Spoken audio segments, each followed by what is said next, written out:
Okay, time to go racing right round Australia. First and foremost to the beautiful and picturesque Warwick Farm racetrack on the outskirts of Sydney.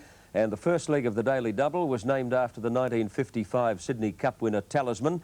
It's over 1,600 metres and we pick up the action as they near the turn into the straight, where Slalom in the colours of AJC committeeman Jack Ingham, black, white star, white cap on the inside, shares the lead with Greenback in the centre. And see the yellow and dark blue colours on Pikes Lane going up very quickly on the outside. Just behind those leaders in yellow colours with red sleeves is Joy Tingo as they near the turn into the straight.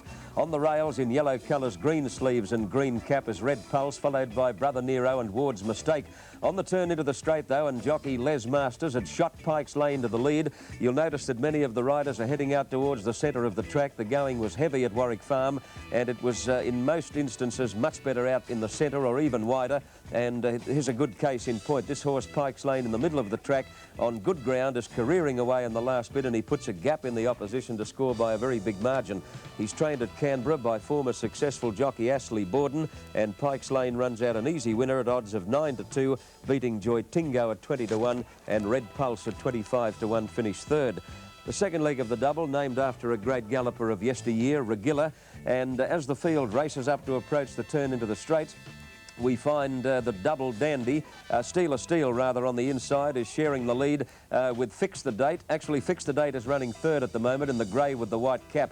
Now, into the home straight they run, and My Gauntlet on the outside and Steel are the two leaders. Fix the Date tracks them into the home straight. The ultimate winner, Double Dandy, and the Cerise with the white spots is sweeping around the outside. And as they turn for home, Fix the Date in the grey with the white cap races through to go to the lead. But Neil Payne can't get wide enough on Double Dandy, looking for that firmer ground. And Double Dandy is coming at Fix the Date. Closer down to the inside in the yellow cap is Jim Cassidy's Mount Tambu. But Double Dandy and Fix the Date have come away and they're going to fight it out. Young Neil Payne rode the winner, and success turned sour for him because after the race he was suspended until July 13 for an incident in the last race at Randwick last Wednesday. But Double Dandy was too good and scored a good win in the second leg of the double, defeating the Brian Mayfield Smith train Fix the Date.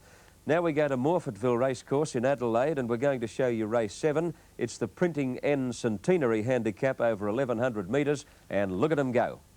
400 to go, undisturbed by a length to Belcunda, who goes up in a line of 3 with Doubly Brave between them. Brave John and further out in the track, Straws Luck and even wider Verdun Bay. Belmoose has got plenty of room to get up on the inside, but Belcunda goes to undisturbed at the 200-metre mark. Belmoose is still running on with Doubly Brave under the whip.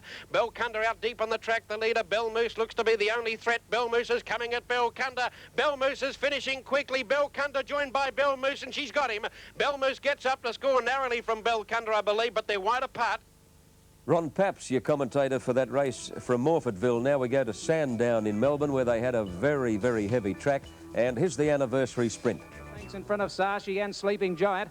Then Lord Graumarsh, followed by Regal Bismarck, Miner's Man. General Salute pulled to the outside, but Longwood Lads well clear, running down past the 200-metre mark. It's about 4 or 5 lengths in front. In the second placing, Sashi, Lord Graumarsh, Showport battling on. Arctic Wolf from a mile back, but Longwood Lad revelling in the going is going to win easily. And Longwood Lad kept going, is going to score about 5 lengths in the run home. Getting up to run second is Arctic Wolf. Third's pretty tight, possibly Showport knows Lord Graumarsh. Brian Martin, your commentator there. The bookies revelled in that win because Longwood Lad started at 33-1. A 15-1 pop won the Tourist Ministers' Cup yesterday at Doomben. Flash has taken the lead just in front of Peach Choice. Final Affair pulled to the outside, Pop, the big question. Bari's Ace just behind them. Cold Pack on the outside, running on strongly. Then Atrapara and Mr. Ironclad. 200 metres left to go. Peach Choice has got his nose in front again, but he's tackled now by Cold Pack on the outside. Cold Pack's hit the front. Sports Ruler's rattling home. Running on strongly is Atrapara. Sports Ruler moved up on the outside, grabbed the lead and got up to win. Sports Ruler first, tight second and third. Cold Pack, Atrapar.